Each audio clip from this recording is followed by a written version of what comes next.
La catastrophe humanitaire qui menace Alep-Est, exsangue, assiégée et maintenant affamée. Une catastrophe anticipée par l'ONU. Les pays occidentaux peuvent réagir et arrêter le massacre. Le veulent-ils? Pour se protéger des frappes, les habitants d'Alep, ils font comme ils peuvent. Et par exemple, en créant leur propre no-fly zone artisanale, en brûlant des pneus, comme on le voit ici, pour obscurcir le ciel. Ça marche en fonction des jours, notamment avec la pluie. Adam Bachko, est-ce que ce serait vraiment compliqué de créer une vraie zone d'exclusion aérienne au-dessus d'Alep et même au-dessus de la Syrie? Non, absolument. Il y a déjà une no-fly zone en Syrie. Elle existe et elle est au-dessus des zones tenues par la branche syrienne du PKK, le PYD, les Kurdes donc, qui ont une véritable no-fly zone, puisque lorsque le régime a voulu bombarder, il y a de ça quelques mois, des jets américains ont obligé les jets syriens à sortir de cette zone. Pourquoi on ne le fait pas dans ce cas alors?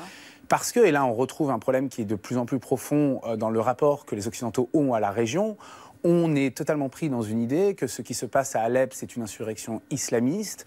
On se concentre totalement sur les mouvements liés à Al-Qaïda en leur donnant de facto, en faisant ça, un véritable monopole de la cause qu'on participe à les aider à produire. Et il y a une formidable incapacité d'empathie avec ce qui se passe à Alep.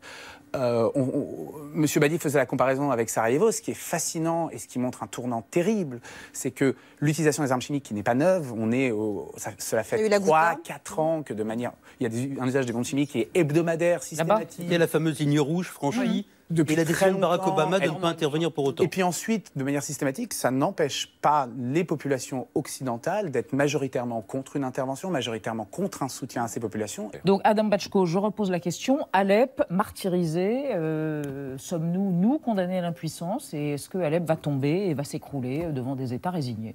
Non, on n'est pas condamné à l'impuissance, on a choisi l'impuissance. Ah, on a choisi l'impuissance. On a choisi l'impuissance. En 2012-2013, il y avait Enfin, c'est pas une crise diplomatique ce qui se passe en Syrie, c'est une crise militaire. Et on est souvent revenu au multilatéralisme, à la stratégie de l'ONU. Mais l'ONU a une stratégie en Syrie, consciente, les experts de l'ONU en interne et dans l'informel vous le disaient, où ils savaient très bien que les négociations n'avaient aucune chance de marcher. Ils savaient très bien que les négociations paralysaient l'insurrection et avantageait le régime.